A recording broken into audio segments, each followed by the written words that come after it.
Olá, seja bem-vindo a mais um vídeo do Design Team. E esse é um tema muito difícil de falar, apesar de eu ter prometido que eu iria falar sobre o design por quilo e o design à la carte, que eu falei no outro vídeo que era delivery e fast food, não, é por quilo e à la carte. Ele é muito sensível, porque ele mexe com coisas que estão muito além. Não é simplesmente preto e branco, a gente tem todo um gradiente dentro desse cenário, tá? Então não é algo que você tem que traduzir só 0 e 1. Não. Tem muita outra coisa, tem uma borboletinha voando aqui. Tem muitas outras coisas dentro desse cenário que vale a pena a gente prestar atenção, e principalmente o seu papel dentro desse cenário. A gente chegou num ponto onde eu vejo que existem agora esses polos muito claros que sempre existiram sobre como o design funciona.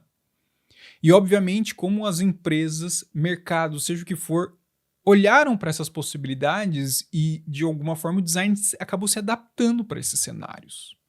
Então, hoje eu vou falar sobre o design por quilo e o design à la carte, inspirado no artigo do Renan Costa, que ele escreveu esse artigo em 2020, num cenário pandêmico, né, remoto, com várias questões, mas que eu acho que a metáfora design à la carte ou por quilo funciona muito bem para o que nós estamos vivendo hoje, e enxergando que é um grande, talvez, divisor de águas nesse cenário. Então a gente vai se aprofundar um pouco sobre esse tema hoje. Vamos aqui filosofar sobre isso, um pouco abstrato talvez, mas não se esquece, se inscreve no canal, vai? Dá like no vídeo já. E depois comenta depois do vídeo, que é muito importante seu comentário. E vamos para a vinheta.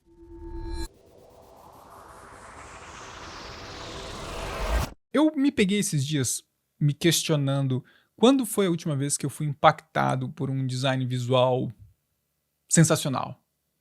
Não é porque muitas vezes a gente ouve na empresa, né, os líderes falando, não, eu quero um design wow. Essa palavra, meu Deus do céu. E não é sobre isso. Não, é um design de impacto mesmo. É um design que você fala e fala assim, caramba, que site, que aplicativo. Porque eu não vou entrar em design de produto, porque eu acho que isso ainda é muito vivo em todos os aspectos. A gente ainda tem produtos maravilhosos sendo lançados, ao mesmo tempo que a gente tem produtos que são caixas fechadas e etc. Mas eu acho que no digital eu noto isso muito mais forte, porque no dia a dia eu estou usando serviços de aplicativos e que todos eles são muito iguais. E nesse sentido, não tem certo ou não tem errado. Não tem o certo ou errado. Tem simplesmente o que é e o que precisa ser. Aí vai de como que você quer trabalhar, mas ok. Eu acho que vale a gente pensar um pouco sobre a questão do que é então esse design à la carte ou esse design por quilo. E eu acho que a própria metáfora já ajuda nesse sentido. Porque quando você vai, né, geralmente, você vai num restaurante onde ele tem pratos à la carte, dependendo do restaurante, vai ter, né, a assinatura do chefe, vai ter o estilo de cozinha, vai ter características que são propriamente conectadas à identidade daquele restaurante, seja qual for o restaurante. Mas tem elementos que conectam completamente com a identidade daquilo que esse restaurante propõe a fazer. Seja um restaurante mais popular, que tem os pratos à la carte, justamente porque é um estilo. Não, aqui ó, é um bifão acebolado com tempero único desse restaurante, que seja. Ou um que tem um menu e um chefe. Mas você vê que existe uma identidade, existe um tempero, existe um trabalho que, quando bem feito, quer transmitir uma experiência, quer te levar para sensações de experimentação completamente diferentes. Já quando a gente fala sobre o design por quilo, que eu chamei de delivery, que está relacionado, ele é muito mais, cara, você monta o seu prato e é muito mais funcional, não é? Tipo, pessoas que gostam arroz, feijão, uma salada variada ou não variada, uma carne, seja o que for, um complemento e pronto. Você monta elementos que são soltos, mas para a formação de um só. E é isso. Tá ali. E que você, em algumas situações, dependendo do quanto você paga, você pode até comer mais. E mais, e mais, e mais, né? Ou seja, ele é muito mais funcional. Já o à la carte, ele é muito mais experimental. Quando a gente fala do design hoje em dia, eu acho que ele, para mim, no nosso universo de UX, ele tá muito claro exatamente dentro desse cenário. E que, como eu falei, a IA vem de uma forma mais provocativa, mostrando realmente que esse design por quilo, esse design funcional, ele cada vez mais vai ser automatizado, porque não faz sentido eu ter inúmeras pessoas para estarem ali ajustando pixel, já que nem é intenção o ajuste de pixel dentro de um cenário desse. A gente vai ver casos isolados onde equipes estão tentando, de alguma forma, em alguns produtos, trazer uma identidade, mas ela é mínima. Ela é mínima e, mesmo assim, dentro de um cercadinho muito restrito. Por quê? Porque essas grandes empresas que possuem esse tipo de design, claro que elas, em sua maioria, vão ter um design system, elas vão ter regras de negócio, elas vão ter uma infra gigantesca que vai possibilitar até onde vai o avanço de uma transformação de produto, de uma nova funcionalidade. E existem camadas políticas de discussão da tomada de decisão, inclusive, sobre esse produto, sobre essa experiência, sobre esse design. É tantos elementos que compõem uma empresa que possui esse design por quilo que o espaço para se explorar algo diferente custa muito caro. Custa muito caro, gasta muito tempo, cria conflitos que podem levar pessoas a criticarem como perfumaria, né? E quando a gente fala sobre uma exploração do à la carte dentro de um cenário por quilo, dentro de uma empresa como essa, é muito mais difícil você explicar o valor desse design muito mais experiência, muito mais arrojado, muito mais ambicioso ou expressivo de alguma forma, porque não cabe. E aí que entra essa questão que abre uma crise desesperada de muitas pessoas que, poxa, mas eu estou numa empresa que é assim, exatamente assim, Rodrigo está falando, eu estou vendo o meu caso. E como que esse cenário vai ficar? Bem, eu acho que é muito claro e muito óbvio, não sendo apocalíptico, porque talvez ainda caiba espaço para pessoas de design, principalmente porque não é só a entrega. Você tem todo um aparato de curadoria, de manutenção da IA, de engenharia de prompt, de discussão de negócios, de facilitação. Você tem uma camada humana que ainda pode preservar muitas pessoas de design dentro desse cenário, mas óbvio que também não. Muitas pessoas de design dentro desse cenário não precisa. É uma questão também de lógica matemática. Não precisa.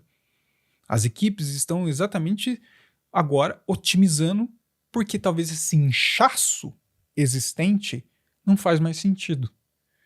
E também a gente sabe que não é uma questão de preconceito, mas a gente tem pessoas que obviamente têm um viés muito mais para um trabalho de pixel perfect, do craft, do design arrojado, da UI, do que pessoas. E que existem pessoas que estão muito mais ali para o processo, para o método, para a análise.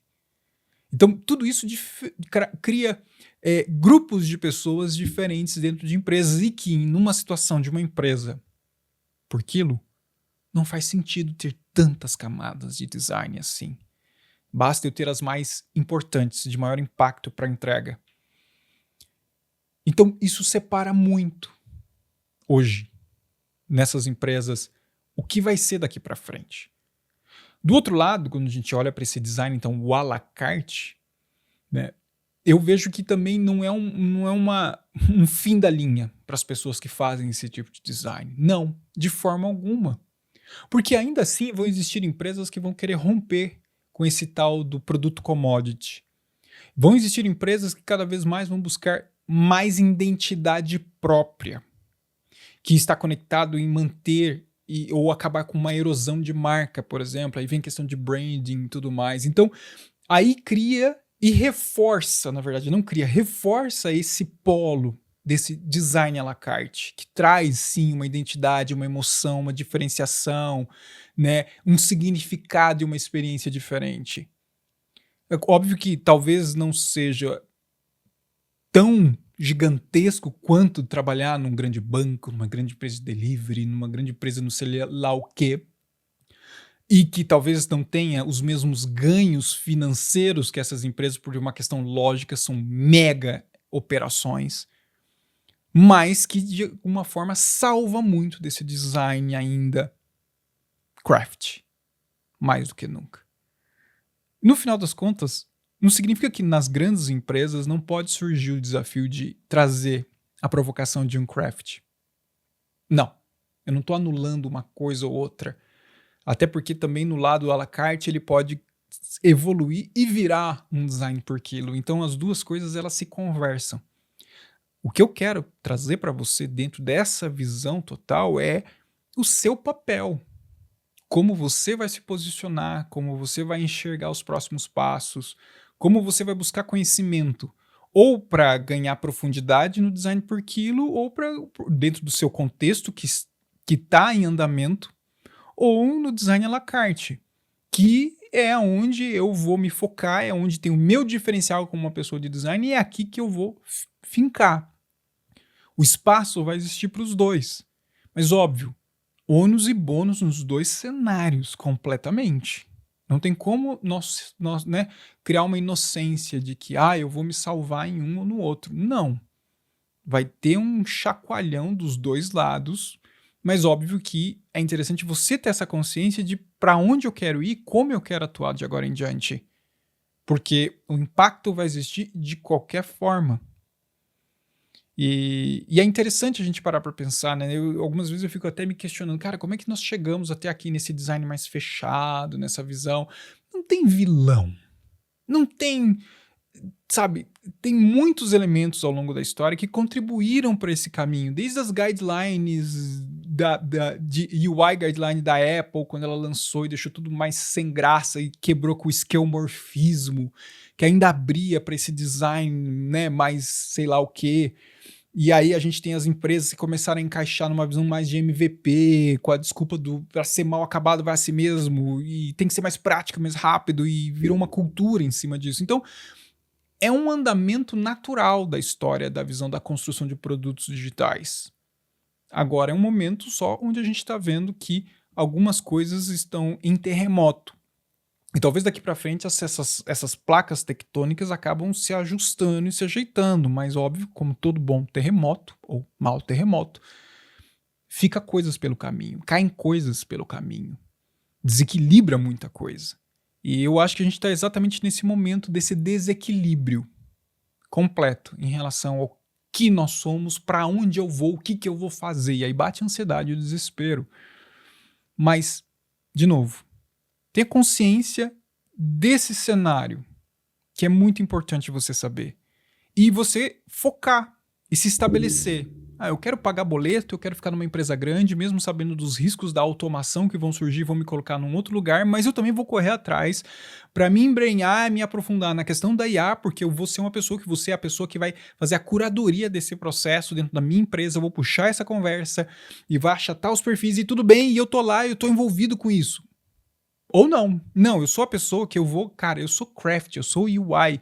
E eu não vou ser substituído, porque eu vou continuar desenhando telas e vou melhorar cada vez mais esse craft design, porque é isso que vai me colocar como um grande diferencial, porque ainda existem empresas, e é óbvio, que querem investir nesse tipo de identidade, nessa visão. E é para lá que eu vou. Pronto.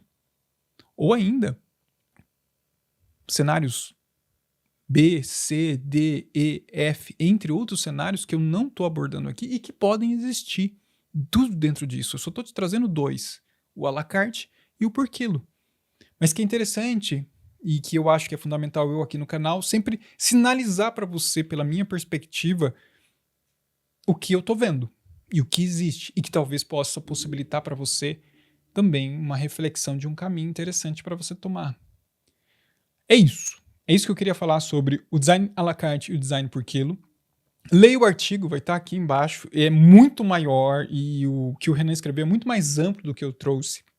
Eu só peguei essa questão que eu acho da questão da autenticidade do design e tudo mais, porque eu acho que era interessante falar isso com vocês e lançar esse vídeo.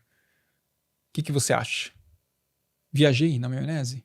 Pode escrever, tá, Rodrigo? Você viajou total, não é assim. Tá ótimo. Eu não tenho problema de visões divergentes, pelo contrário. A gente precisa discutir. A falta de discussão é que coloca a gente em situações imbecis, muitas vezes, que a gente fica rodando, né? E, além de comentar, se inscreve no canal, vai. Dá like no vídeo também, faça-me um favor, amplie o número de likes. E, eu odiei o vídeo, dá like mesmo assim. Não tem problema. Por favor. Um grande abraço. Até o próximo. Tchau.